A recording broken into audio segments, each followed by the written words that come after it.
Só aumentar a licença.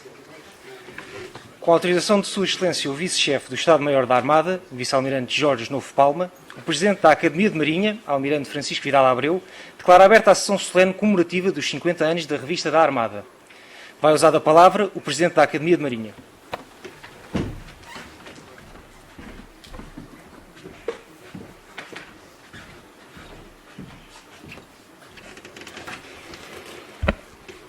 Boa tarde a todos.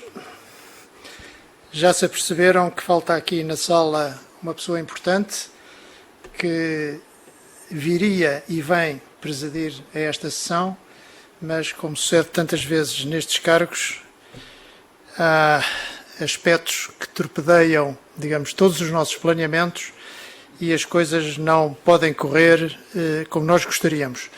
Se fosse um problema de 5 ou 10 minutos, como devem calcular, atrasávamos o início da sessão. Infelizmente, o Almirante Sema vai demorar mais tempo a chegar. Ele fez sempre questão de estar presente nesta sessão e vai estar. Portanto, quando chegar, assumirá o seu lugar. Presidente, portanto, da sessão, o Sr. Almirante Vice-Sema. Eu vou ler o que tinha previsto ler se tivesse aqui o Almirante Sema, porque praticamente aplica-se tudo também ao Almirante Vice. Sr. Almirante, Chefe de Estado-Maior da Armada, saúdo com o gosto de sempre em mais uma presença na Academia de Marinha, desta vez para tornar solene a comemoração dos 50 anos da Revista da Armada, mostrando de novo a importância que dá às manifestações culturais da Marinha. Não se trata de uma sessão conjunta, já que a direção da Revista da Armada apenas nos questionou sobre a possibilidade de realizar as suas comemorações nas nossas instalações, a que naturalmente anuímos. Mas não só aceitámos, como imediatamente nos quisemos associar a esta festa, que é de todos os que servem a Marinha, e daí estas minhas palavras. 50 anos constituem uma já longa vida, com mudanças que refletem as várias linhas de pensamento dos seus diretores e as orientações superiores, o que certamente será abordado nas intervenções que se seguirão. Mas é sem dúvida uma efeméride que merece ser comemorada. Recordo que no 15º aniversário da Revista da Armada, o Contra-Almirante Malheiro do Val, na nota de abertura à edição de julho de 86, descrevia da seguinte forma o trabalho realizado pela revista. E cito: falamos-lhes da evolução do material, falamos-lhes dos camaradas, das suas vidas e das suas mortes, falamos-lhes da nossa riquíssima história, mantemos vivo o humor naval, que tem o sabor da água salgada, avivamos-lhes a saudade do mar, das terras por onde andaram, dos navios e até, imagine-se, dos maus bocados que passaram e das coisas desagradáveis, próprias da profissão. As saudades dos marinheiros abrangem tudo isso. Fim de citação. Estreando-se a 8 de julho de 71, data em que então se comemorava o Dia da Marinha, a revista procurava colmatar uma lacuna perceptível no seio da Armada, a falta de uma publicação própria que servisse transversalmente toda a corporação e que, citando o despacho de criação, e cito, pudesse ser lido com agrado pelos nossos oficiais, sargentos e praças, podendo contribuir para fortalecer o espírito de corpo. Fim de citação. Para tal, eram todos exortados a contribuírem com conteúdos numa experiência que se queria colaborativa. Se no início a maioria dos contributos pertenciam à própria comissão de redação, a colaboração foi rápida a espalhar-se por toda a organização, sendo muitos os contributos que preencheram as páginas da publicação de maneira mais ou menos regular. Começando a sua edição em plena Guerra da África, este facto é patente na publicação, através de rúbricas como a Pátria Honrai, destinada a publicar os nomes de militares da Marinha agraciados com a Ordem da Torre e Espada e com as medalhas de valor militar ou da Cruz de Guerra. Destaque também para a rúbrica Ultramar, que familiarizava todos os leitores com os territórios ultramarinos, particularmente os africanos. Desde o seu início, a sua ligação à cultura tem sido vincada através de rúbricas que promovem particularmente a história e cultura naval, começando com a secção de Ciências, Artes e Letras e prosseguindo essa tradição através de crónicas e artigos dedicados ou através da sempre pronta disponibilização de espaço na edição para colaborações vindas da área cultural da Marinha. E agora peço-vos atenção. Vou citar. Simples, acessível, atraente e simpática, nela se encontra em dosagem equilibrada um repositório da vida naval, um recordar de feitos e heróis, um vade-mecum de normas indispensáveis, uma informação sobre noções complementares, um conjunto de esclarecimentos úteis, uma pequena enciclopédia de leves conhecimentos de cultura geral, um pouco de recreio e certa dose de bom humor. Fim de citação. Eu julgo que ninguém consegue descobrir quem é que escreveu isto, mas vou dizer. Excerto da análise realizada pelo grupo de trabalho incumbido pelo MFA de apreciar as diferentes publicações emitidas pelos 3 ramos. Partes da publicação mantêm-se inalteradas, como o quarto de folga, que se tornou mais curto, mas persiste ou as notícias pessoais que apenas deixaram de anunciar os casamentos. Outras rúbricas, como aquelas dedicadas à filatelia, à numismática ou à medalhística, vieram e foram com o avançar dos tempos e dos interesses, hoje com um pendor mais virado para a estratégia, para a história, para as operações navais, sem nunca esquecer o lazer e as pessoas, no fundo, as que fazem da Marinha o que ela é.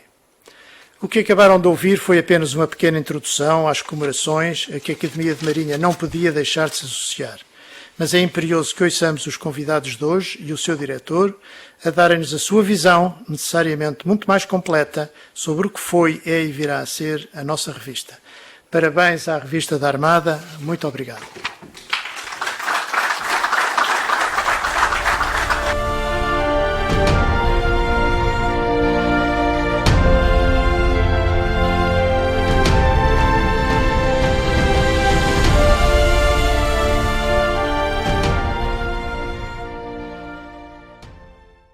Vai dar-se início à comunicação 15 anos na Revista da Armada, pelo Contra-Almirante Luís Roque Martins. Sr. Almirante Vicema, Sr. Almirante Presidente da Academia de Marinha, Srs. Almirantes, Sr. Diretor da Revista da Armada, Srs. Membros da Academia, minhas senhoras e meus senhores, confesso que durante toda a minha vida na Marinha nunca me tinha passado pela cabeça ser um dia diretor da Revista da Armada. No entanto, e para total surpresa minha, naquele mês de outubro de 98, o então chefe de Estado-Maior da Armada, Almirante Vieira Matias, nomeou-me diretor da Revista da Armada, cargo de que tomei posse em 21 de outubro. Ao assumir estas novas funções na Revista da Armada, a minha preocupação foi ter sempre presente o objetivo principal apontado pelo seu fundador, o Almirante Manuel Pereira Crespo, e que era contribuir para o fortalecimento do espírito de corpo que sempre caracterizou a nossa Marinha e ao qual estão ligadas as virtudes e as tradições navais e que ao mesmo tempo possa ser lida com agrado pelos nossos oficiais, sargentos e praças. Neste sentido, interiorizei que era cada vez mais importante a divulgação da informação e planear de forma equilibrada um conjunto de crónicas, ensaios, reportagens, entrevistas, notícias, contos, efemérides, fotografias, passatempos, anedotas, caricaturas, etc., mantendo sempre como pano de fundo o mar, a marinha e toda uma cultura naval envolvente. A equipa encarregada de fazer a revista foi sempre muito pequena, mas muito eficaz, tendo como chefe de redação o comandante Vaz Ferreira, a redatora, a então tenente Alexandra de Brito e secretários da redação sucessivamente os sargentos Gaspar Lopes, Pires Afonso e Mário Carvalho, além do pessoal do secretariado. Mas hoje o que quero salientar aqui é recordar os principais e notáveis colaboradores neste período de 15 anos. Para facilitar a exposição, vou dividir este espaço por capítulos e assim, no ponto ao meio-dia, posso dizer que colaboraram praticamente todos os almirantes. Nele era descrita a caracterização dos respectivos organismos e perspectivas da sua evolução. Também, por vezes, era aqui que se desenvolviam temas de real interesse para a Marinha. O capítulo seguinte diz respeito à doutrina e estratégia.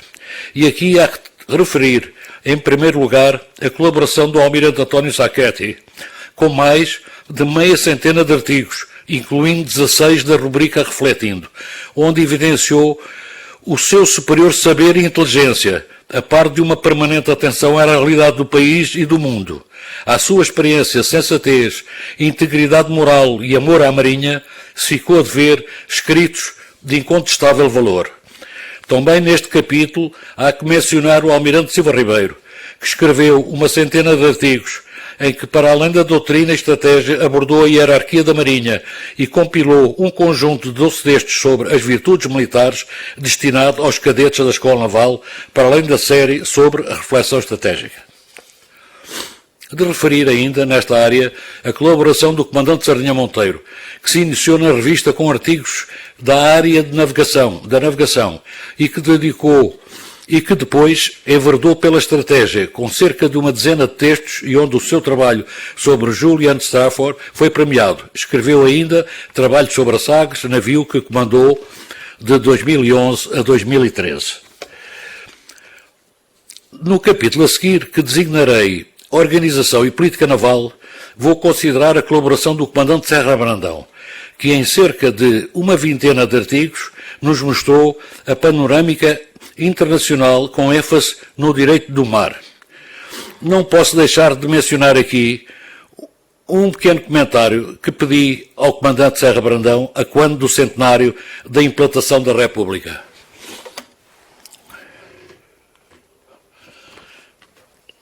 Quando foi do centenário da República, eu preparei a revista e veio-me à memória o busto da República que a Marinha possui, que estava na antiga direção das construções navais que eu servi e que depois passou para a direção de navios. É, para mim, o melhor busto da República. Está na direção de navios, na minha opinião, já devia estar no Museu de Marinha. Mas o comentário do comandante... eu telefono ao comandante, Serra Brandão, e disse ao seu comandante, vamos comemorar a República... Tenho aqui um busto da República, falta-me uma frase e tal. E ele, que normalmente tratava toda a gente por tu, disse-me, então, mas para quando é que precisas disso? Sr. Comandante, uma semana, a revista tem que sair antes do fim do mês. Está bem, pronto, até depois mando. Eu saí do meu gabinete, fui até à secretaria, e quando cheguei à secretaria, toco o telefone. Voltei para trás, para ver o que era. Bom, era o Comandante Serra Brandão. E a resposta era, vê lá se esta serve. E esta foi a nossa maneira, foi a nossa vez, à portuguesa, de tentarmos a liberdade, a igualdade e a fraternidade. Serra Brandão. Nesta área incluo também o Almirante Lopo Cajarabil, que escreveu artigos sobre a Diretiva de Política Naval, as capacidades da Marinha, vários aspectos da organização, nomeadamente conceitos de Marinha equilibrada e Marinha duplo uso, as vantagens proporcionadas pelos submarinos e também a análise da condição militar e as especificidades da Marinha. São de destacar os artigos, os fins reais e os fins declarados da organização, que foca distorções que se observam na atuação real das organizações, e uma experiência falhada, que descreve a péssima experiência canadiana de integração das Forças Armadas, e ainda os equívocos da condição militar, que explica como deve ser entendida a condição militar. Integra ainda neste capítulo o Comandante Dias Correia, com os seus 25 artigos, sempre interessantes, por trazerem uma perspectiva nova e antecipada sobre alguns temas que hoje estão na ordem do dia, nomeadamente as alterações climáticas. Inclui também aqui o Dr. Costa Diogo, jurista, que em cerca de uma quinzena de artigos abordou matérias relacionadas com o direito internacional, o direito do mar, o direito marítimo aplicado, o direito administrativo e a geopolítica. É também da sua autoria a série direcionada para o direito do mar e direito marítimo, que tem continuado na revista. Dedicou-se também à história constitucional e à história de Portugal, à evolução institucional e funcional da autoridade marítima, nomeadamente sobre o exercício do multissecular cargo de capitão de porto. No capítulo História e História da Marinha, sobressai a obra imensa, de grande qualidade, do Comandante Semedo Matos. Assim, em 196 revistas, escreveu a História da Marinha, numa página por cada revista, cobrindo o período de antes dos descobrimentos até ao fim da dinastia de Avis, conjunto notável que merecia já estar editado em livro. Para além desta obra, escreveu mais 100 textos de inegável valor, de que destacamos 500 anos depois da viagem de Álvares Cabral, o Índico português, o amanhecer do Império, as lágrimas portuguesas pela tragédia do Aquidabã, a última exposição da Comissão de Descobrimentos, a cidade portuguesa de Mazagão, Dom Carlos, o rei, o artista e o homem de ciência. Ainda neste capítulo é justo salientar os trabalhos do comandante Guilherme Conceição Silva sobre a Marinha do século XVII, a última missão do Bergantim Real de que ele foi membro da guarnição, e os artigos sobre o início da Guerra do Ultramar. Também o comandante Encarnação Gomes passou a escrever nesta área da revista pequenos, mas muito curiosos textos sobre dados históricos, todos eles relacionados com o mar, que denominou Vigia da História, fruto de uma longa investigação de há mais de 50 anos, em arquivos e bibliotecas, e hoje com mais de uma centena de títulos publicados. Completam este núcleo os trabalhos do Dr. Ortigão Neves, com cerca de meia centena de artigos de várias áreas, e ainda os textos do Almirante David e Silva e dos comandantes Rodrigues Pereira e Carlos Valentim. No capítulo seguinte, apresento dois autores com uma obra imensa, extremamente apelativa. Refiro-me aos comandantes Estácio dos Reis e António Manuel Gonçalves. A obra do comandante Estácio dos Reis eu intitulava Náutica e História da Náutica, se bem que ele abordasse muitos outros temas nos quase 200 artigos que publicou na revista da Armada. Muito importante foi tudo o que ele escreveu sobre astrolábios e a persistência para que o Museu de Marinha passasse a guardar a riquíssima coleção de que hoje possui. O mesmo se diga de outros instrumentos náuticos e do nónio. Dos muitos artigos por ele descritos, deixo aqui uma referência aos seguintes: Sistema Métrico Decimal, do nascimento da meteorologia náutica, as escalas dos instrumentos náuticos, os relógios de sol, a conquista da longitude, o dique da Ribeira das Naus, curiosa a forma como se referia ao acaso ou à serendipidade. Quanto ao comandante António Manuel Gonçalves, que escreveu 110 artigos que englobou no título A Bolina pela História, e onde descreve a história da navegação à vela, os veleiros históricos portugueses e as regatas internacionais, e que há a acrescentar a série Sagres e os seus irmãos e Lugres de Gelo, Cisnes nos Oceanos e ainda Setting Sail, versando a evolução dos veleiros e a navegação à vela. Publicou ainda outros artigos sobre referências geográficas e 10 bibliografias.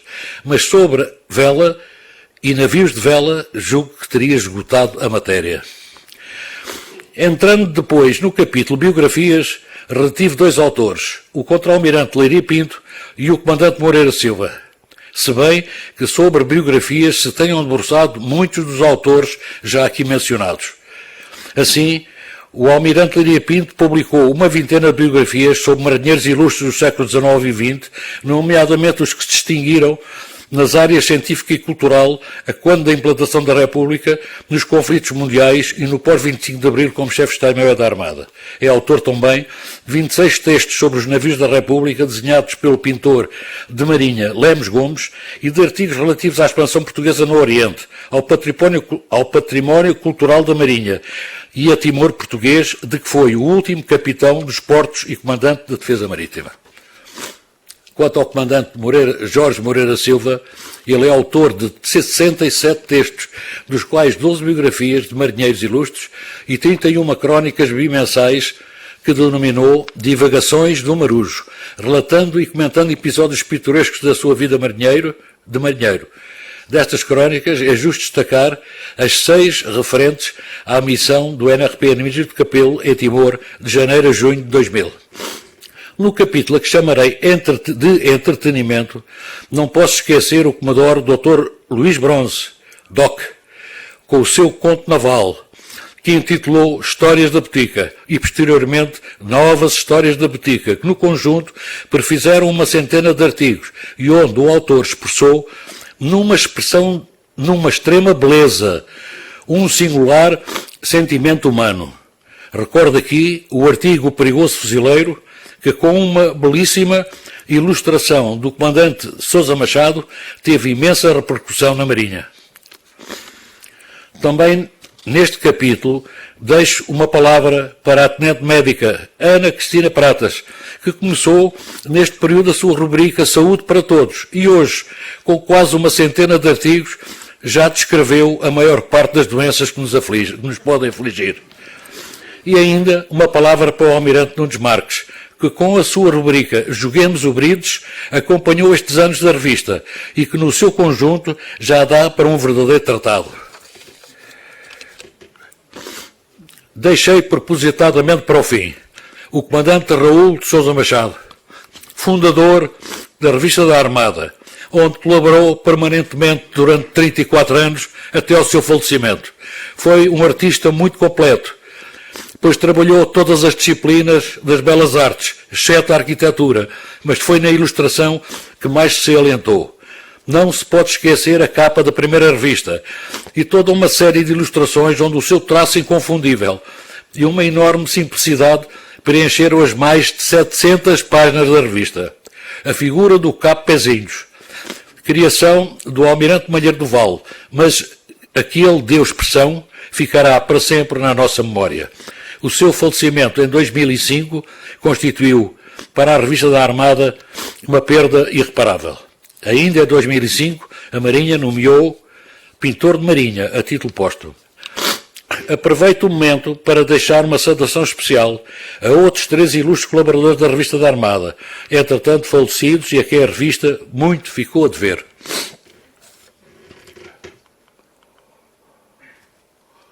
Comandante Sousa Machado, Almirante Zaquete, que faleceram ainda durante os meus 15 anos na revista. O Comandante Serra Brandão e o Comandante Estácio Reis, que vieram a falecer logo a seguir.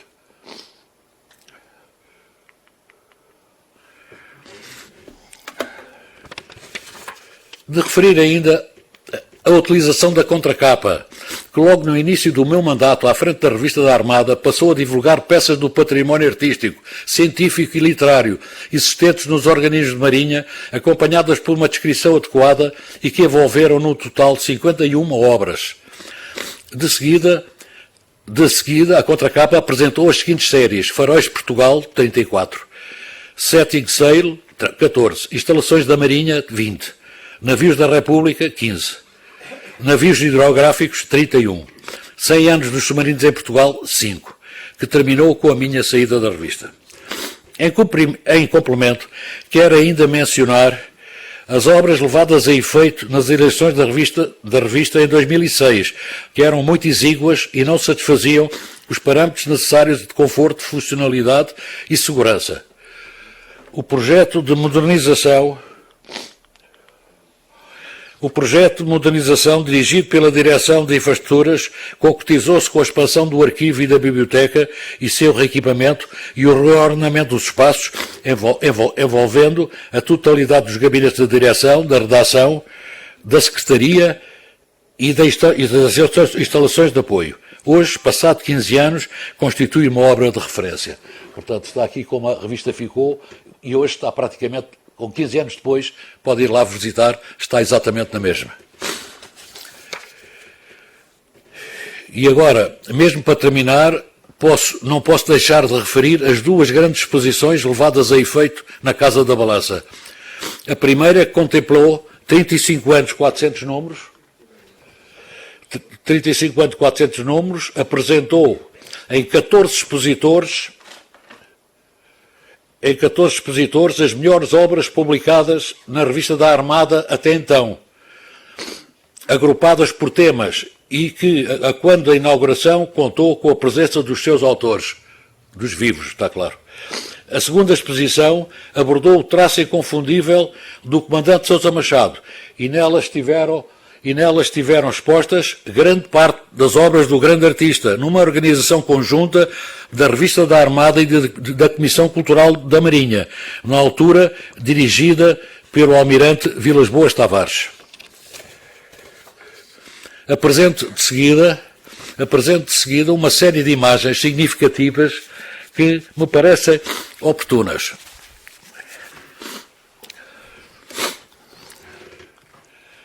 A Marinha Portuguesa nos céus de Nova Iorque. O lançamento à água do Albert Leo Schwageter a Sagres. A Sagres, no canal de Corinto, levava a bordo o presidente Jorge Sampaio. A esquadra em exercícios. A esquadrilha de helicópteros. A esquadrilha de helicópteros. O Tridente a atravessar o Atlântico até aos Estados Unidos. Fuzileiros a desfilar em Paris. O salva-vidas só com mulheres. Está no gabinete do presidente do Instituto de Cordonáfragos. O regresso da África, um trabalho do comandante Sousa Machado espetacular. Portanto, os pesqueiros vêm da Angola, não é? Com o São Gabriel e o Júlio Xavier, estão todos à vista, quer dizer, e tal, mas há um em que ele realmente foca em mais pormenor. Portanto, eram embarcações apertadas, as pessoas tinham que trazer tudo o que tinham em casa, o pescador traz o filho, a madame vem toda com o chapéu e tudo, não há sítio para expor, mas há um colaborador que veio também, trabalhava para o pescador há muito tempo.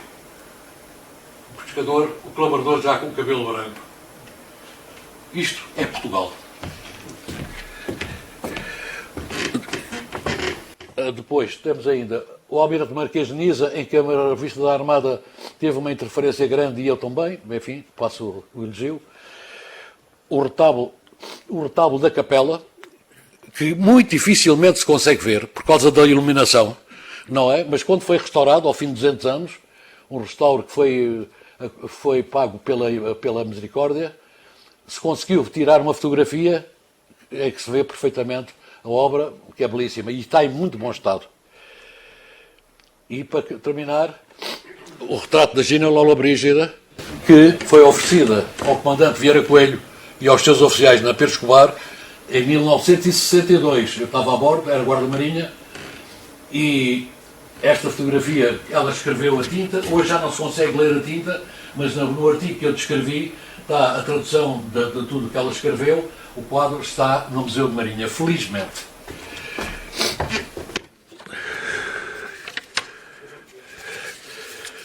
E assim, ao fim de 15 anos à frente da revista da Armada, de dirigir 166 números e de trabalhar com 5 almirantes-chefes de Estado-Maior da Armada, achei que estava na altura de passar o testemunho, o que veio a acontecer em 21 de novembro de 2013. Na cerimónia esteve presente o Matias, o almirante Vieira Matias, que me deu um sentido abraço e me disse: Roque, há 15 anos não me enganei. Por fim, o meu agradecimento a todos quantos comigo colaboraram. Muito obrigado.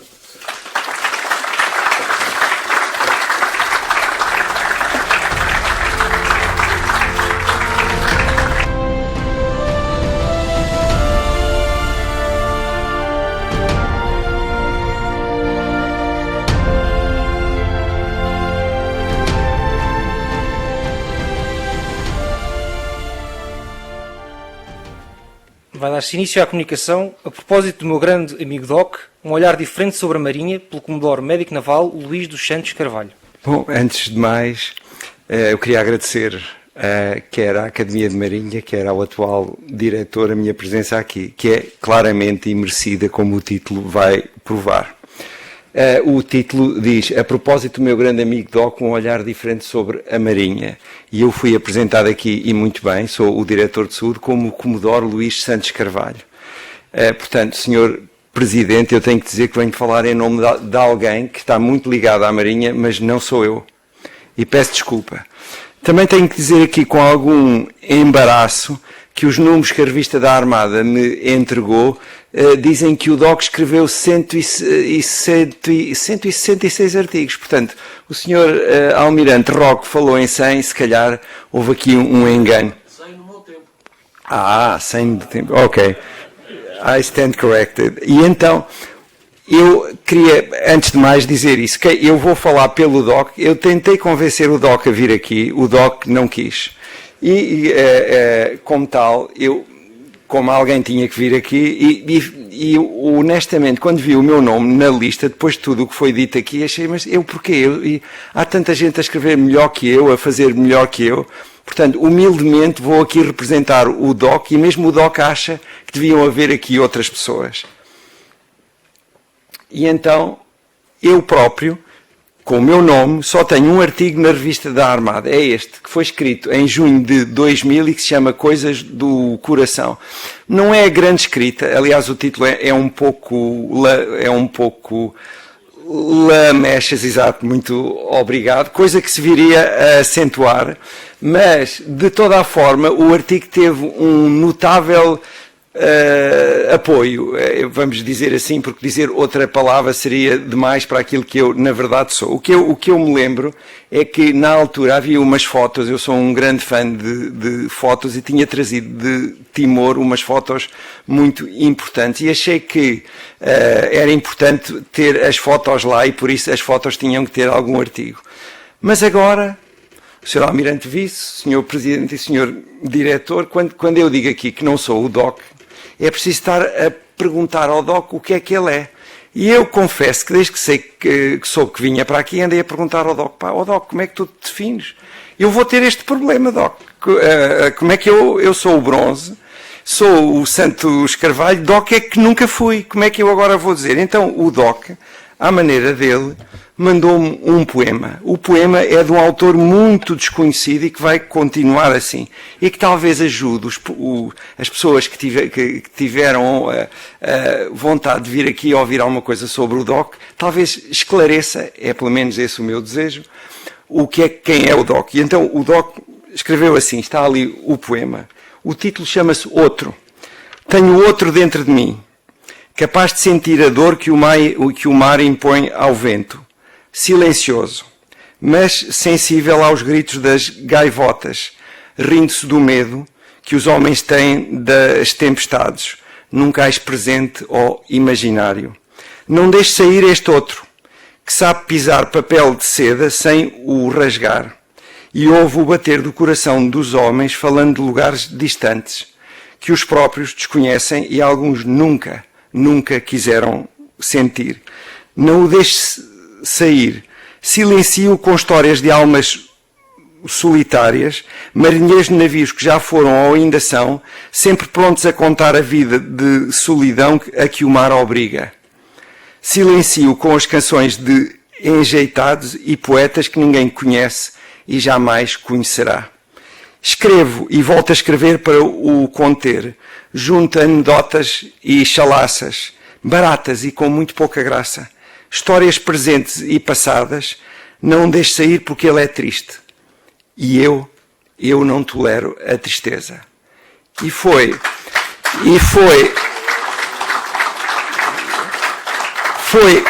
este poema de um tal Diego Afonso, como eu digo, completamente desconhecido, que o DOC me enviou. É o que tenho para apresentar. Depois, o DOC, o tal autor de muitos artigos, aqui já elogiado, decidiu escolher algumas, uma vez que o tempo urge, algumas histórias. Desde logo começa-se com a Estrelinha do Céu, que foi a primeira história da boutique. Esta história falava de uma coisa que só algumas pessoas percebem, sobretudo aquelas que têm que dizer às outras que vão morrer. E esta história resume-se assim: havia uma praça, um cabo a bordo de um navio em que o DOC estava embarcado, que tinha uma filha com um cancro do cérebro. E operar um cancro do cérebro é uma coisa muito difícil, não se consegue fazer sem ficar com lesão. Dito de outra forma, não há escolha, porque se a pessoa não for operada, morre. Se for operada, já não fica como era. Então, a praça falou com o DOC, na altura o médico do navio, e decidiu-se que o DOC ia falar a Santa Maria com um determinado médico que supostamente era o melhor do país. Entretanto, passou o tempo, ele nunca disse ao DOC, peço desculpa, ele nunca disse ao DOC quando é que queria ir. Entretanto, num cais do Funchal, eu estava a ver as estrelas e alguém se senta e disse: olha, doutor, a minha estrela está ali, a minha filha é aquela estrelinha no céu. E eu percebi o que é que tinha acontecido. O que se passou é que, na ausência de escolha, a pessoa em questão levou a filha a uma pessoa que não era médica, que lhe fez umas rezas, e a moça acabou por morrer, tinha 12 anos. A conclusão que o DOC tem nesta história, e que ainda usa hoje, é que se vê em muitas coisas quando se é médico. Uma delas é que é muito difícil achar o que é certo e o que é errado quando não há escolha, de facto. E a outra é que cada homem precisa de ver a sua estrela em determinada altura da vida. Eu já precisei de ver várias vezes uma estrela na vida e não sou o Doc. A seguir, isto eu não consigo explicar isso, mas quando se é um determinado tipo de médico, as coisas vêm ter connosco, mesmo que nós não pertençamos à especialidade em causa. Assim é com o Doc. E então o Doc conheceu um fuzileiro que ficou para sempre marcado por uma história em que no batalhão, aliás, na companhia em que estava na Guiné, o homem que ia à frente dele foi abatido e os 4 atrás também, mas ele ficou vivo. E viveu sempre com essa culpa, era como se ele tivesse culpa disso. E acabou por, num parque de campismo cá em Lagos, tirar a sua própria vida. E o que é que se diz a isso? Aquilo que o Doc lhe ofereceu é aquilo que o Doc tem de mais sério, que é o seu próprio respeito, porque não há nada que se possa dizer a uma pessoa destas que lhe possa aliviar o sofrimento. Quem já conheceu estas pessoas, quem as ouviu, sabe que o sofrimento é real. A outra história já foi aludida aqui, era o perigoso fuzileiro. E, basicamente, esta história fala de um determinado fuzileiro que era o guarda-costas do doutor a bordo da Vasco da Gama. E então, quando ia à terra, ia sempre a acompanhar. Mas, de facto, o nível de ameaça era pequeno e ele organizava umas aulas de ginástica. Então, o Doc lembrou-se de escrever uma coisa que jogava com a perigosidade que um fuzileiro tem que ter e a gentileza que demonstrava. É uma coisa difícil de explicar, mas esta história mereceu do corpo de fuzileiros uma grande almoçarada com o já falecido comandante Sousa Machado. O que o Doc diz é que, no final, sempre digo, à maneira dos grandes épicos, que daqui a muitos anos, quando se falar desta missão, também eu vou sorrir com orgulho, gritando, eu também estive lá com eles. Era esta a aspiração do Doc. Depois, o Doc viveu grande parte da sua vida no Hospital da Marinha. E no Hospital da Marinha era obrigatório chegar cedo porque o Hospital da Marinha estava à frente da Feira da Ladra e não havia lugar. Portanto, muitas vezes às 8 horas já havia lá muita gente. E então nasceu o Clube da Velha. E para aqueles menos habituados a estas coisas, eu vou ter que explicar. A velha era uma doente de determinado médico que se dizia que ele teria conseguido levar a relação que seria de médico doente a outra coisa, diziam as más línguas, mais íntima. É claro que isso levou a viagens míticas e a uma série de coisas, mas o que é certo é que ninguém até hoje sabe quem é que era a velha.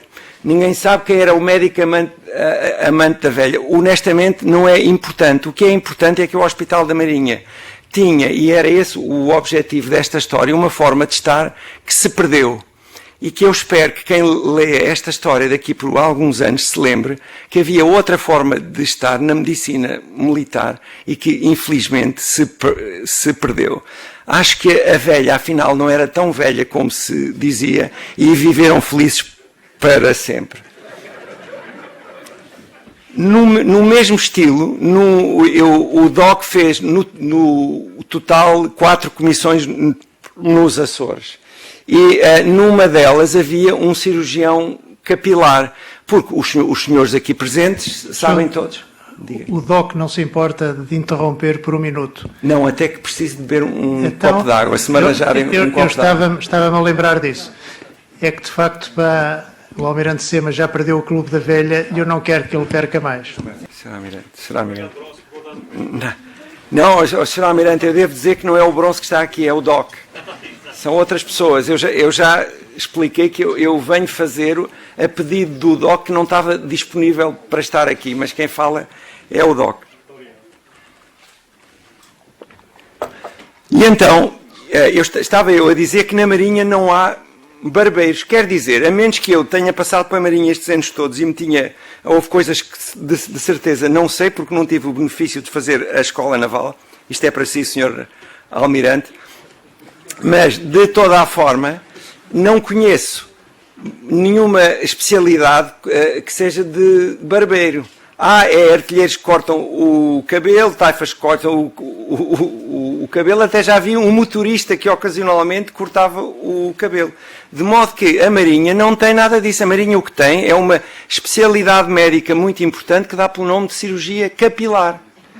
E, portanto, quando eu falo de cirurgia capilar, são estas pessoas que não são barbeiros e é uma desonra tratá-los assim. E então, a bordo, havia um cirurgião deste tipo, um homem muito capaz, que me informou que havia um conflito a bordo. Havia um marinheiro que era casado com uma senhora que o comandante Sousa Machado desenhou aqui em todo o seu esplendor.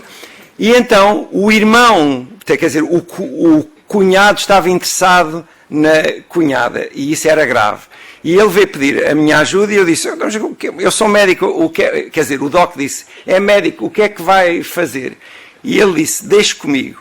Então arranjou-se uma doença nas costas ao marido e o doc saiu e, entretanto, o cirurgião explicou o que estava a passar e que não podia ser. Mas a parte mais divertida disto tudo é que quando estava sanado este grave incidente, que não chegou a ser grave, o cirurgião capilar informa. Então, o cirurgião capilar e os manos continuam a dar-se bem?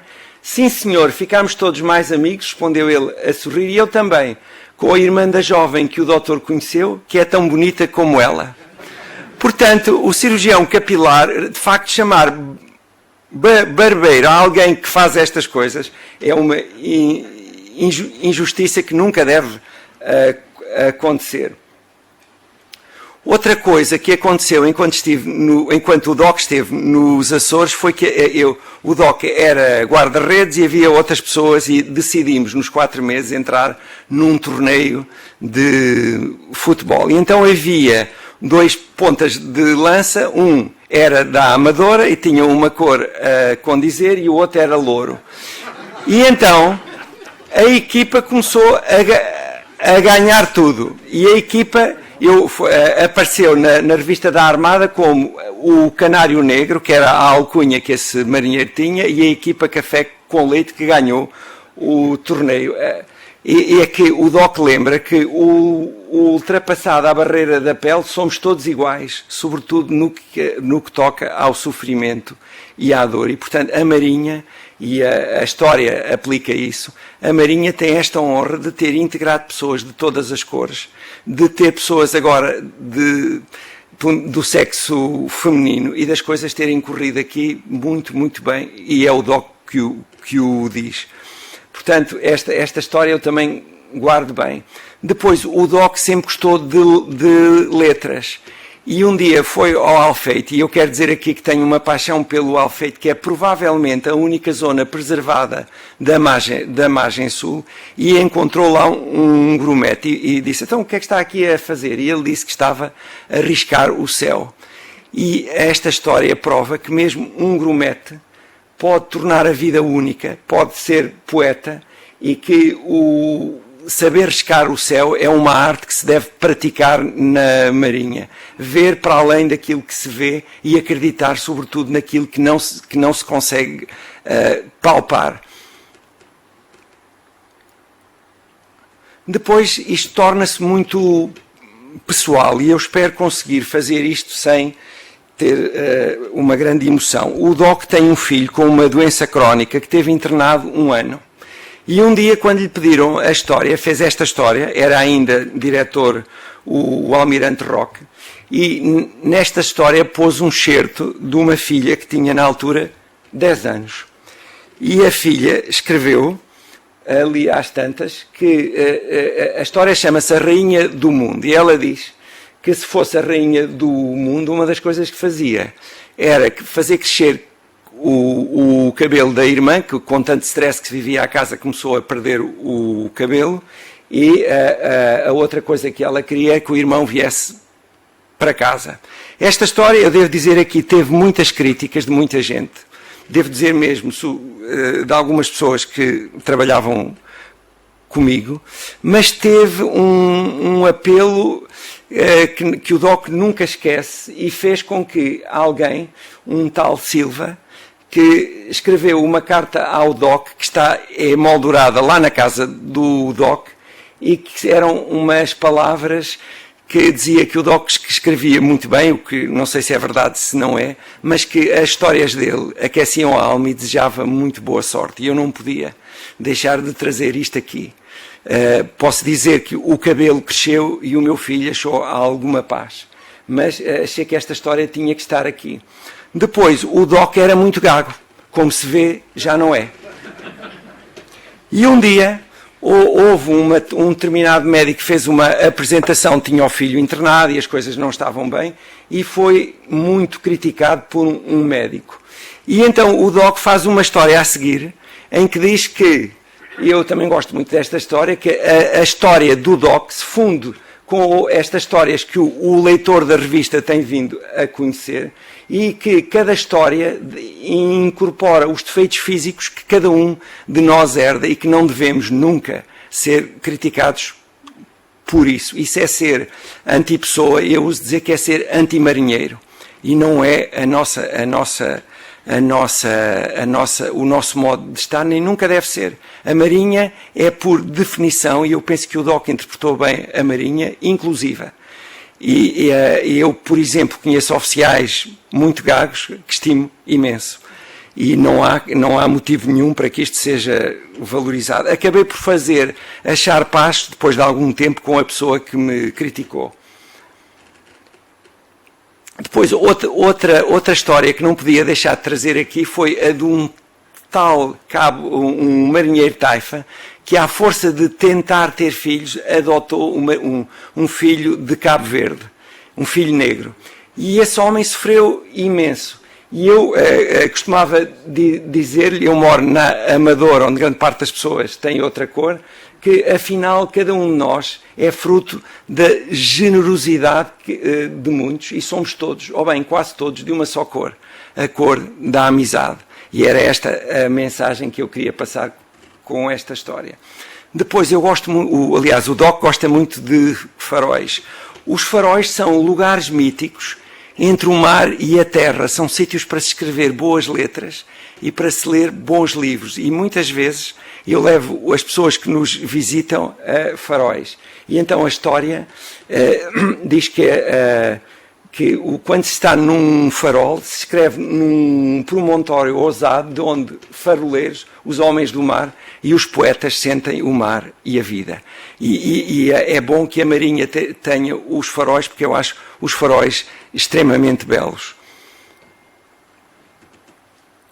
Depois começou uma fase nova da vida do Doc. Por isso daí o primeiro dia para lá da Taprobana. Foi o dia em que o Doc foi de guia na mão para o Hospital das Forças Armadas, que se dizia à boca pequena que era o HFAR, Hospital da Força Aérea. Foi uma mudança absoluta, em que, em primeiro lugar, ninguém acreditava quem é que escrevia as histórias, porque nos outros ramos, haver histórias deste tipo, ainda mais escritas por um médico, é inaudito.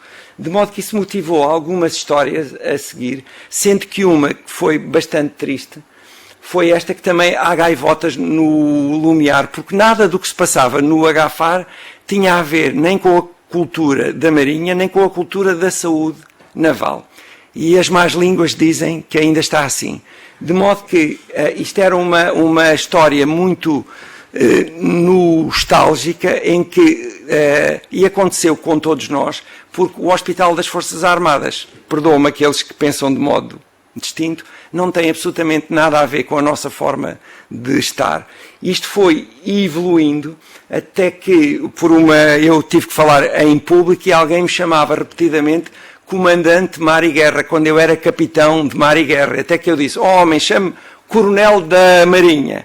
E foi assim que surgiu esta história do coronel da Marinha, porque já estava farto de das coisas não se adequarem àquilo que nós somos. Uma palavra que não podia estar aqui, não podia deixar de estar aqui, para uma senhora que não está aqui presente, mas esteve presente na vida de muitos aqui, a Dona Conceição. A Dona Conceição era uma excelente pessoa e não podia falhar nas histórias do Doc. Eu vejo-a algumas vezes e levo-lhe sempre as saudades que as pessoas que a visitavam, porque a Dona Conceição tinha uma característica. Nós chegávamos lá e dizíamos: qual é o seu número? 56. Não, isso não é, isso é o 40 e tal. Oh, Dona Conceição, olha que eu já uso este número. Oh, Maria, dá aí o 40 e tal, vista lá. Olha, serve-me, eu é que sei. Dizia ela. Isto era a Dona Conceição, que foi uma figura que tem que ser lembrada aqui. Depois, há que dizer aqui que o Doc escreveu com 3 diretores que estão aqui todos, que eu, nesta altura, em nome do Doc, queria agradecer.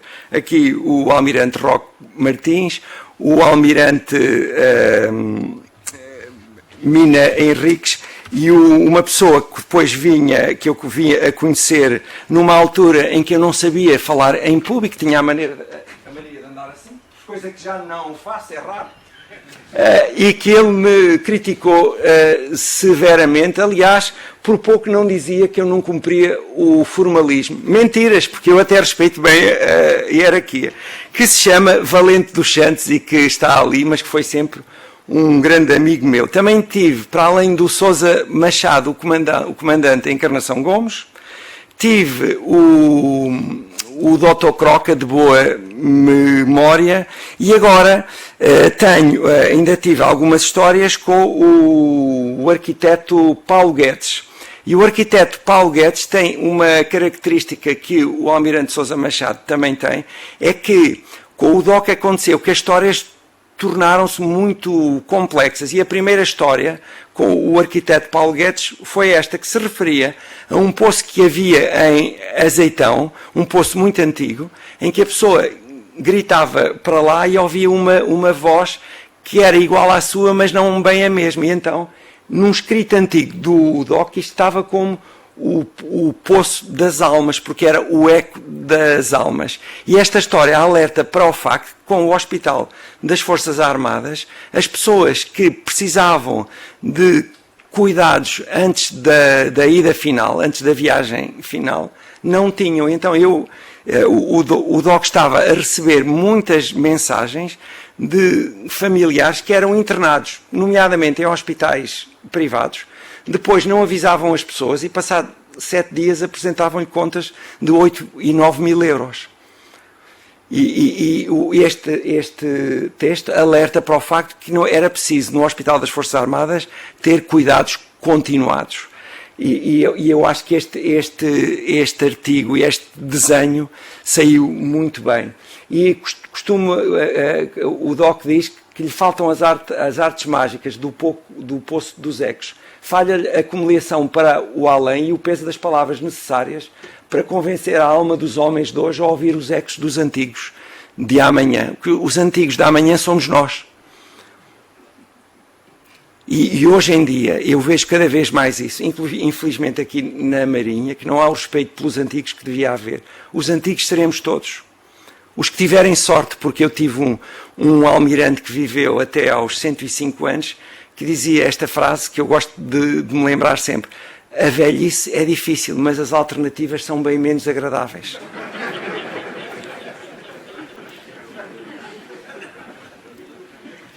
Depois começou um ciclo de histórias que eu abreviei muito, quando começou a atual reforma da saúde militar, processo que ainda não acabou, em que o Doc esteve muito envolvido. E aqui o elefante na sala é que estavam a fazer contas, eu não vou dizer de somar, vou brincar com isto e dizer que são contas de sumir. E não se contava com as pessoas, nem se incluíam a vontade das pessoas. O elefante na sala são as pessoas que não estavam quando se estava a desenhar isso. E ouvi dizer que ainda não estão, mas pronto, não vou entrar por aqui. E então isto diz que todos são necessários e que a Marinha teria que ser ouvida. Houve muito mais histórias deste clube, mas eu não as pus aqui porque não era o momento. Os Açores, o mar e a nossa alma ocorreram porque eu fui convidado para ir falar aos Açores, mais especificamente à Horta, e quando cheguei lá aconteceu uma coisa que já deve ter acontecido a muitos aqui. Como eu tinha estado lá 4 anos, era mais jovem, e tinham uma liberdade que nós agora não temos. Tive uma saudade. Sabem alguns que algumas pessoas, quando referem a saudade, dizem: eu até tive aqui um peso no peito. E eu digo-vos, cheguei à horta e tive um peso no peito pelo tempo em que o Doc era segundo tenente e andava nas corvetas. É uma nostalgia boa que eu vou guardar para a vida e vou passar a quem me ouve. Porque, de facto, aquele tempo foi provavelmente o melhor da minha vida, ainda que eu, nessa altura, não tivesse a noção exata disso. E isso é muito importante, que haja um médico mais antigo a dizer isso hoje. Finalmente, e é a última história que trago aqui, foi esta que escolhi, é uma das histórias mais recentes. Havia aqui, que já não há, caldeirinha, um corpo d'água, que era conhecido por algumas pessoas que estão aqui como um poço de mosquitos e de mau cheiro. Entretanto, passaram a haver uns patos lá e depois houve alguém que falou com a Câmara e aquilo agora é um oásis. De modo que até aqui a Marinha se antecipou e o Doc diz que, a sorrir por dentro, pensei: a guerra do clima está a ganha. Tal é o poder da vida, tal é a famosa capacidade dos marinheiros de fazer sorrir quem está triste, tornar belo aquilo que não o é e na imediata superfície. Ainda bem que os patos voam e são livres. Portanto, eu acho que o Doc deu o seu contributo para a Marinha. Ninguém o vê agora. Consta que aí, no meio da pandemia, andava vestido com um fato de embarque e ofendeu algumas pessoas aqui na academia que diziam que ele andava fardado de mecânico. Mas eu tenho que dizer aqui, o Doc não regula bem. Portanto, o Doc não é uma pessoa igual às outras. Por isso é que fazia as histórias da botica e por isso é que eu não sou o Doc. Não podia ser, nunca teria chegado aqui. Mas o Doc ainda anda por aí. Estas fotografias são de muito má qualidade, mas exemplificam o que o Doc ia a fazer. O que o Doc agora faz são muitas fotos e vai preenchendo um caderninho de anotações que há de sair aí como Histórias do Mundo e outros contos, que reúne umas formas mais longas destas histórias e outras. Vai acontecer quando o Doc passar à reserva. Finalmente, eu não queria chegar aqui sem dizer que quem me apoiou sempre nos momentos difíceis, e tive muitos porque havia muitas invejas, sobretudo de pessoas que trabalhavam comigo, vou dizer aqui de médicos, e houve pessoas da classe de Marinha, posso dizer aqui o almirante Roque Martins, que entrou um dia numa sala em que eu estava num grande pranto, posso dizer ali o almirante Castanho Paz, tenho que dizer aqui o almirante Mel Gomes, que me deu aqui o dia mais feliz da minha vida e que fez um discurso assim: isto para o autor não faz sentido nenhum, mas para mim faz todo o sentido, porque houve 2 médicos almirantes que foram fazer queixa de mim porque as minhas histórias eram revolucionárias e falsas, e houve uma pessoa que me telefonou e me disse assim: pá, olha, eu não o conheço, mas cá para mim, quando vêm 2 pessoas dizer mal de mim, normalmente elas têm algum valor. E eu pedi aqui ao meu oficial às ordens para ler o que está aqui, e a mim pareceu-me bem, de modo que você vai ter um prémio. E eu, o Doc, disse: mas eu não posso ter prémio, eu já tive o que queria. E ele disse: esteja calado, eu é que sou o SEMA. E foi um dos dias mais felizes da minha vida aqui na Marinha, que eu não posso deixar de agradecer aqui, porque as boas ações, as más ações correm muito. As boas ações tendem a morrer. E eu vou despedir-me aqui com uma frase que se aplica muito a este tempo. Para o mal vencer, a única coisa que é preciso é que as pessoas de bem não façam nada. E eu penso que o Doc nunca se deixou envolver, mesmo com custos pessoais graves, por essa sensação. Muito obrigado por me terem ouvido. Eu vou agradecer ao Doc.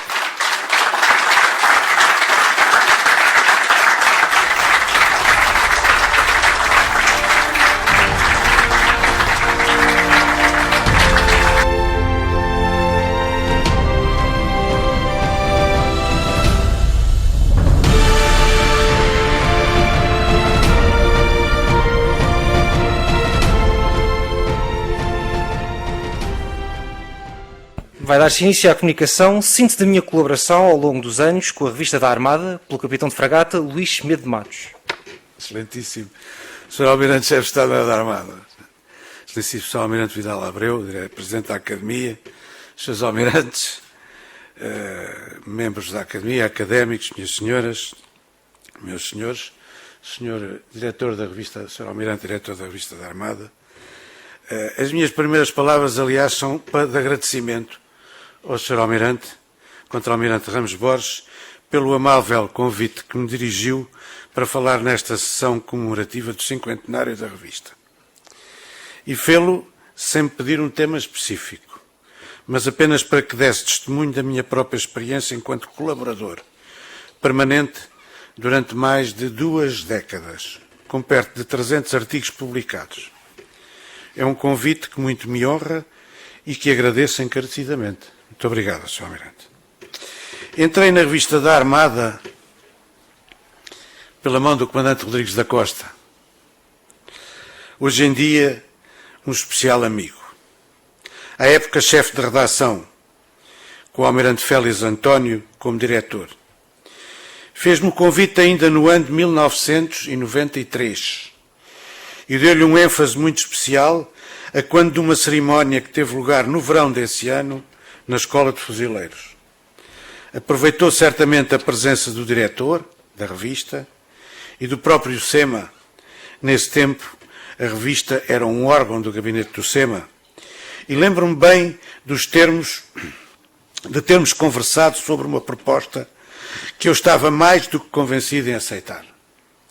Seduzia-me a ideia de escrever numa revista sobre temas que seriam mais ou menos escolhidos por mim, numa altura em que retomara os estudos na universidade, onde a escrita era um instrumento de trabalho precioso. Em boa verdade, a imagem que tinha da revista era aquela que lhe foi dada pelo Almirante Malheiro do Val, já aqui referido, as Crónicas do Cabo Pezinhos, e de alguns colaboradores mais destacados, como era o Comandante Sousa Machado, naturalmente, o próprio Comandante Rodrigues da Costa, o Capelão Delmar, foi uma das figuras também, colaborador da revista, Pinto Machado, Meli Sousa, etc. Não quero ser injusto com ninguém e resumo o meu entendimento a uma visão impressionista tão ténue quanto a minha memória desse tempo. Em boa verdade, mesmo a imagem do Almirante Malheiro do Val é hoje para mim assim um retrato difuso, onde apenas é nítida a sua voz, é curioso, que creio que ainda seria capaz de reconhecer. Estávamos, como dizia, no princípio da década de 90, e a imagem mais nítida que guardo é a de um enorme esforço do Comandante Rodrigues da Costa para renovar a revista, fosse no grafismo, que se tornara um pouco monótono, deve dizer-se, fosse no seu próprio conteúdo. As conversas que comigo teve insistiam na necessidade dela chegar a todos os marinheiros, estivessem eles no ativo, na reserva ou na reforma, aliás, de acordo com a missão que lhe estava consignada. Falámos inclusivamente das centenas de associações de marinheiros que se espalhavam e espalham pelos 4 campos do mundo. Quiseram, porém, as circunstâncias do destino que em setembro desse ano, 93, tivesse sofrido um grave acidente de viação, que me atirou para o hospital por vários meses, reduzindo-me consideravelmente as capacidades físicas. Lembro-me de ter recebido no Hospital de Marinha a visita do Almirante Félix António e de lhe ter falado na colaboração com a revista. Mas recordo também que tudo para mim se tornara muito vago e distante, como era, aliás, o sentimento que tinha sobre o meu próprio futuro, vendo-me assim preso à cama, com a consciência de que a perda de algumas funcionalidades era definitiva. Em boa verdade, a revista, como aliás o estudo da história, foram partes desse futuro que tentava construir sobre o que me pareciam ser as ruínas de mim próprio. Aquele oficial fuzileiro que tinha sido comandante operacional nos 7 anos antecedentes. No ano de 94, que recordo era o ano em que se comemoravam 6 séculos sobre o nascimento do infante Dom Henrique, foi o ano em que começou o processo de reconstrução da minha vida, que precisava de encontrar novas esperanças. A história ou o seu estudo sistemático, felizmente que já tinha começado anteriormente na Faculdade de Letras, onde estudava desde 91. E foi certamente essa a razão que me levou à Comissão de Redação dos Anais do Clube Militar Naval. E a publicar nesse ano um longo artigo sobre o infante Dom Henrique e a gênese dos descobrimentos portugueses. Um artigo que levou o almirante Rogério de Oliveira a convidar-me para vir aqui, a esta Academia, fazer uma conferência na sessão comemorativa da efeméride e a entrar pela sua mão nesta casa. Mas pouco tempo depois, quando a revista da Armada se preparava para retomar a atividade que se segue à paragem de agosto, já sob a direção do almirante Germano, fiz, na reunião dos colaboradores, a proposta de escrever em cada um dos números, ou sempre que fosse possível, uma história da Marinha antes dos descobrimentos. E foi assim que começou. Era para ser apenas a história da Marinha antes dos descobrimentos. O primeiro episódio foi publicado em setembro de 94 e tinha um propósito concreto, ou melhor, começou por ter um objetivo concreto, simples e singular, de contar na revista o episódio da Batalha Naval do Rio Tejo, ocorrido em julho de 1384, a quando do cerco de Lisboa por Dom João de Castela. Uma batalha naval onde sacrificou a vida um cavaleiro de nome Rui Pereira, tido Nuno Álvares Pereira, defrontando com 5 pequenos navios toda a armada castelhana, retendo-a a meio do rio, sem conseguir largar pano e sem governo, enquanto cerca de 20 embarcações vindas do norte de Portugal passavam encostados à margem sul e vieram reabastecer a cidade, à beira de sussurrar pela fome. Impressionara-me imenso este episódio da crise de 1383-85, que salvou Lisboa e a independência de Portugal, custando a vida de um herói esquecido, submerso na multidão de nomes que da nossa riquíssima história marítima. E partindo da ideia de escrever um largo texto sobre este episódio, nasceu a Marinha antes dos descobrimentos, que depois foi a Marinha Henriquina, a Marinha Joanina, etc., até aos 5 episódios de a Marinha no final da dinastia de Davis, já aqui referidos pelo Sr. Almirante Roque Martins, completaram uma série de 196 artigos, que foram 196 revistas em 196 meses. 17 anos seguidos. E bem entendido, se cada um destes episódios ocupava uma página com 6.000 caracteres, a Batalha do Tejo, de Rui Pereira, ocupou 2 páginas. Devo dizer que, tendo assinado na Revista da Armada perto de 300 artigos de diversa ordem e publicado muitos outros no âmbito da história, em outros locais, esta série de trabalhos foi uma das coisas mais importantes que produzi enquanto historiador. Tão importante quanto o meu trabalho de doutoramento. Mas a par desta publicação, que se tornou um encargo regular na revista, vieram muitos outros textos. Uns de caráter histórico, em datas mais significativas que exigiam um especial relevo, a conquista de Lisboa em 1147, comemorou 850 anos no ano de 1997, o Tratado de Alcanices, que em 1297 também, 700 anos em 1997, Dom João II, Dom Manuel I, etc. O centenário do assassinato de Dom Carlos, já também referido pelo Almirante Roque Martins, foram muitos. E lembro-me de muitos deles pelo prazer especial que me deu escrevê-los e pela importância que tiveram para mim, como foi o que foi publicado por ocasião do centenário do Colégio Militar. Fiz a reportagem de mais de 20 comemorações do Dia da Marinha, que enchiam 4 páginas da revista, e comecei, desafiado pelo Almirante Roque Martins, e de novo com um enorme prazer, a fazer os comentários e apreciações sobre os concertos da Banda da Armada. Foram 2 dessas reportagens que me permitiram voltar a embarcar, com grande regozijo meu, diga-se, para acompanhar as comemorações nos Açores e na Madeira. No início desta minha conversa sobre a minha experiência na Revista da Armada, referi o convite do Sr. Almirante, atual diretor da Revista da Armada, que entendeu ter sido relevante esta minha participação. Foi empenhada, efetivamente, com períodos em que enchia várias páginas de cada revista. Mas o sentimento que guardo é o de uma enorme gratidão com esta instituição, assim lhe chamo, pelo que me ensinou com tudo o que lá fiz. Porque esse tudo me obrigou sempre a estudar, pensar, refletir, imaginar e compor ideias sobre temas que teria visto com leveza e menor atenção noutras circunstâncias.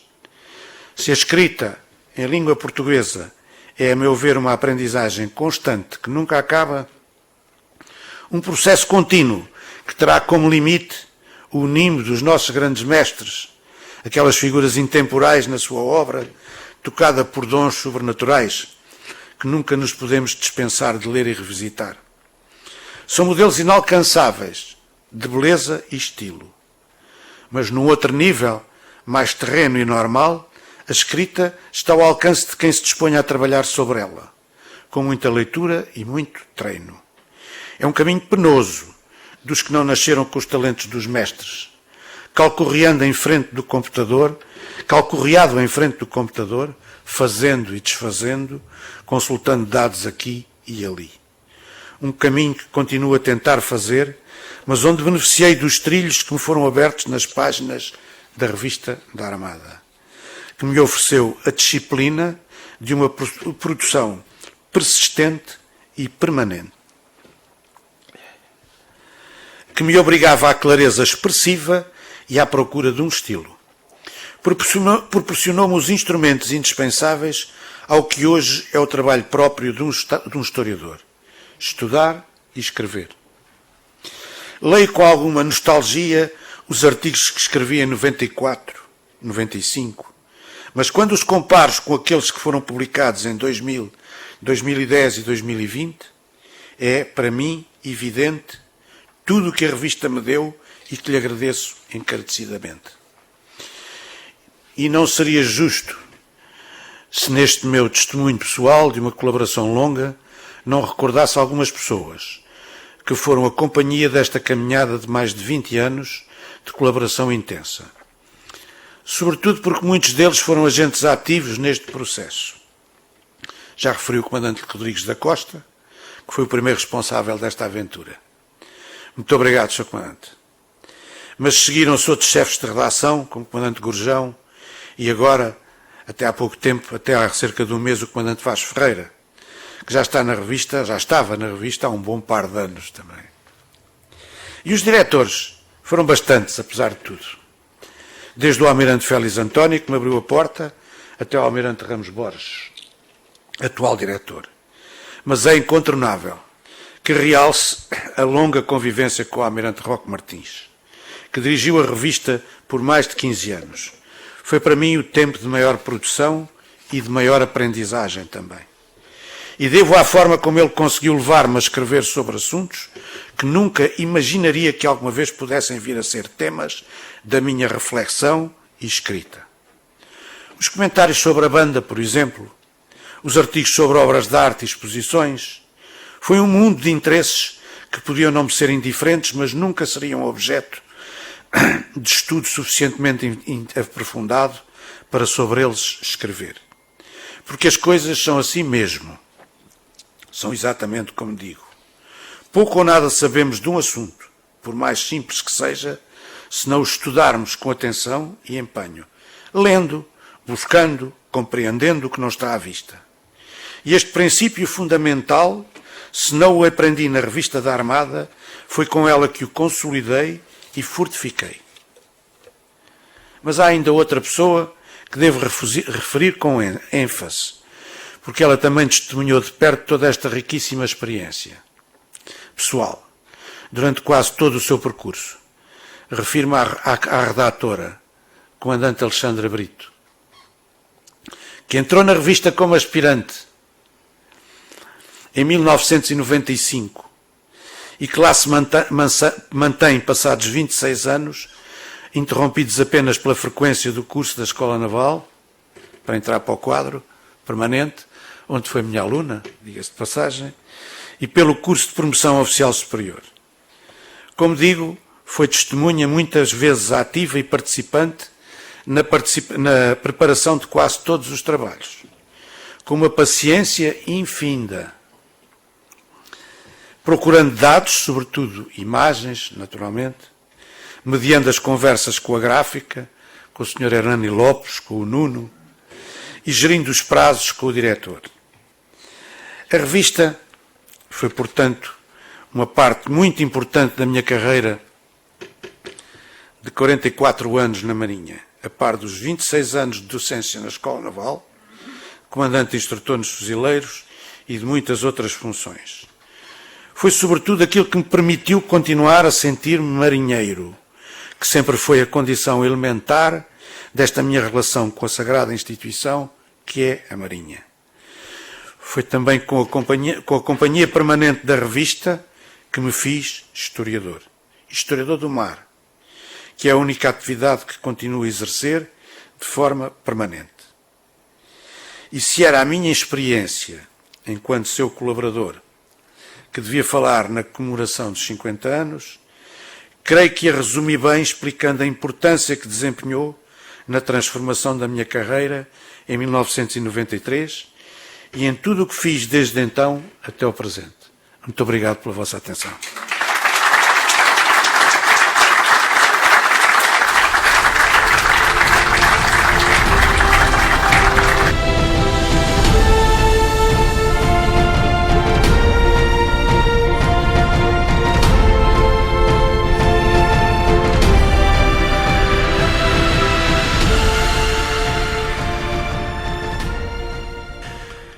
Vai usar a palavra o diretor da revista da Armada, Contra-Almirante Aníbal Ramos Borges.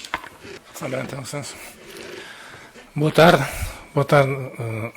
Sr. Almirante Sema, boa tarde, Sr. Presidente da Academia de Marinha, boa tarde a todos. Eu já vou agradecer também mais à frente.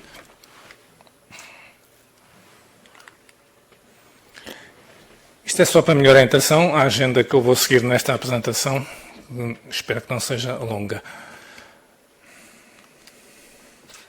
Bom.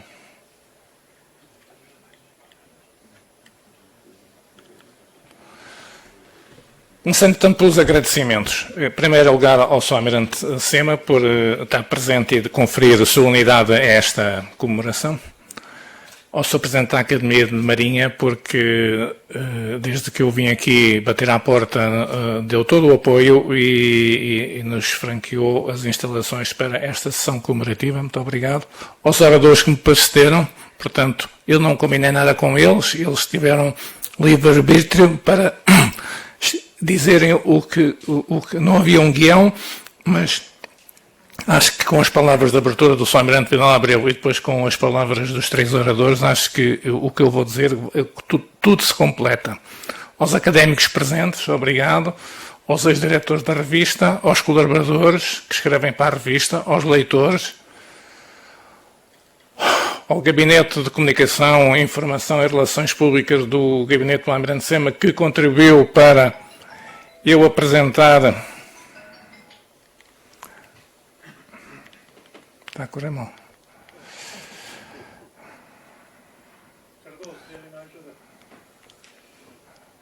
Não. Eu queria apontar ali os 50 anos, está ali visível do lado esquerdo, portanto foi o gabinete que ajudou.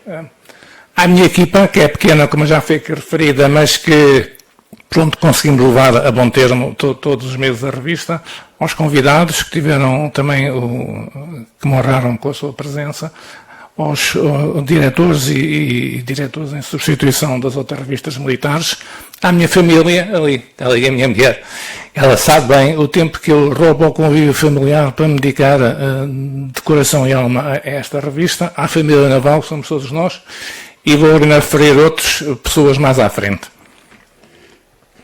Ora bem, o que é que aconteceu em 1971? Saiu, como já vimos, o número 1 da revista da Armada.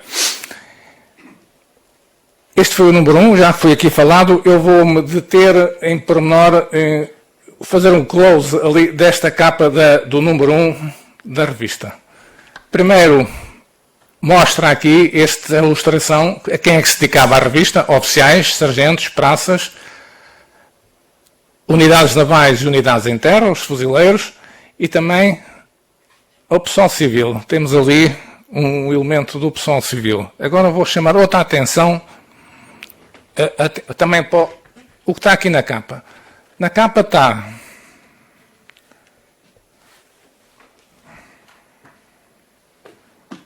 Como é que eu ponho o ponto? É esse?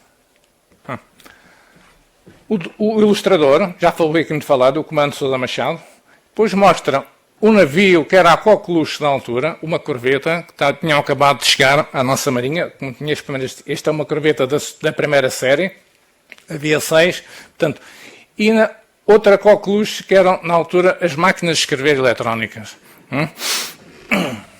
Portanto, vimos que era uma revista para toda a Marinha e já mostrava as últimas novidades que a Marinha sabia gerir. No número 1, na página 3, na nota de abertura, está lá este texto. Para quem é que é destinada a revista. E também o que é que se pretendia com a revista.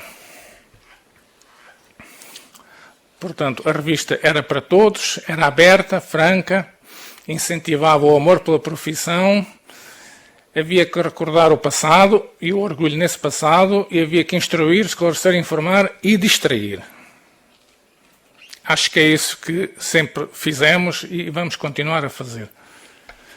Já foram também aqui referidas algumas rubricas extintas, felizmente, infelizmente, algumas delas, essas rubricas são de alguns oradores aqui presentes, mas, mais uma vez, há muitas mais, mas aqui só couberam estas. Hein?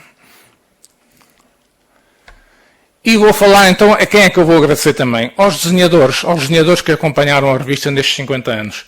Não só ao Comandante Sousa Machado, que, como já foi aqui referido, durante 34 anos desenhou para a revista. 34 anos é uma longa vida. Portanto, ele fundamentava, punha sempre marinheiros, punha navios e punha sempre o elemento feminino. Numa altura em que a Marinha fundamentalmente só tinha elementos masculinos, ele acrescentava sempre este toque feminino à revista. Mas temos outros autores, outros desenhadores e mais recentemente temos dois ilustradores de referência, que é o Almirante Sousa Pereira e já foi aqui falado, o Subtenente Paulo Guedes. Os meus agradecimentos também para os desenhadores. Uma ilustração, já tinha sido aqui falado no Comando Sousa Machado, mas não tinha havido nenhuma ilustração. Aqui temos, logo na edição 9, temos o elemento naval, temos o nosso marinheiro e temos o elemento feminino. Esta também é do Comando Sousa Machado, é o afundamento do navio nigeriano River Gorara no Espichel. O afundamento foi em fevereiro de 89. Isto é a história contada por um sargento na rubrica Histórias 15 anos depois. Portanto, a fragata Capelo conseguiu recuperar cerca de metade dos tripulantes do navio que se afundou e em condições de extrema dificuldade. Este também foi um episódio que me marcou porque eu era comandante de patrulha e o mar estava mau, a barra estava fechada, eu estava de partida para a Madeira, começou na Madeira e tive 5 dias retido na base à espera que a barra abrisse para sair. E a minha primeira missão foi exatamente passar aqui nesta zona a ver se encontrava, já não sobreviventes, mas eventualmente alguém. Agora, o outro desenhador que serve agora de referência é o Tenente Paulo Guedes. Isto aqui é a história, na rubrica Histórias, contada pelos oficiais da Reserva Naval. Este oficial era comandante de uma lancha na Guiné, regressava a Bissau e teve que dar boleia ao comandante Alpim Calvão. O comandante ia na Casa do Leme, na ponte, a ouvir música dos Beatles, segundo reza a história, eis se não quando o comandante Alpim Calvão entra na Casa do Leme e diz assim, desliga isso. E vira-se para ele e começa a cantar ópera. Isso era uma característica do comandante Alpim Calvão. Ora bom, aniversários da revista, 50 anos é uma vida, e como é que foram tratados esses aniversários? Logo no primeiro ano, o Comando Sousa Machado, mais uma vez, faz este desenho de um bolo com uma vela, simbolizando o primeiro aniversário da revista. Aos 50 anos foi o Almirante Sousa Pereira que fez também recorrendo às velas, 50 velas, mas pôs ali uma embarcação com o primeiro logotipo da revista da Armada. O Sr. Almirante Roque Martins, nos 40 anos, publicou na capa da revista isto. Outras curiosidades, para quem não saiba, a revista publicou banda desenhada e vamos já ver, e também outras coisas. Portanto, em 71 e em 72 saíram, na altura, eu lembro-me, na altura eram as histórias do Major Alvega, etc. Né? Mas pronto, a revista da Armada também publicou banda desenhada. Isto é ironia em tempos de guerra. Isto é... A Marinha tinha uma base naval em Metangula, que era no lago Niassa, em Moçambique, e onde tinha um cais, várias lanchas que faziam a fiscalização do lago e também tinha 1 ou 2 destacamentos fuzileiros. E a mulher de um oficial foi visitá-lo, a Metangula, e quando lá esteve, fez este quadro. Este quadro depois esteve em exposição durante muitos anos na messe de oficiais dessa base naval, e depois houve um oficial que, quando foi da independência, trouxe para Portugal. Portanto, em 72, este quadro, em plena guerra, tanto com condicionalismos de censura, etc., este quadro foi publicado na revista da Armada.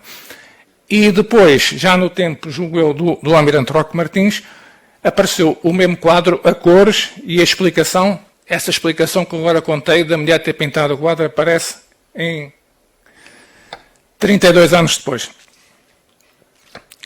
Já foi aqui falado pelo Sr. Almirante que as notícias pessoais relatavam os casamentos. Aqui está a prova disso, não é? Não estávamos a enganar ninguém. Outra coisa, a página a consultar constava na capa. Não é? Então, e depois já foi aqui também falado do Cap Pezinhos. Para explicar o Cap Pezinhos, porque é que ele tem aquela forma arredondada, os peitorais descaídos, eu mostro aqui uma ilustração da revista. O que é que acontece? Acontece a praças, acontece a sargentos, acontece a oficiais. É a vida. É? Portanto, o descer dos peitorais é a vida. Portanto, considerações finais. A revista não deixa de ser um órgão de natureza cultural, um órgão oficial da Marinha, e primamos para a pontualidade, continuamos fiéis aos propósitos de 71 e continuamos sempre prontos, com aquela prontidão que é tão característica da Marinha e que eu vou passar na imagem seguinte, que mostra bem então essa prontidão da Marinha. Quando não chegamos à hora, chegamos antes da hora.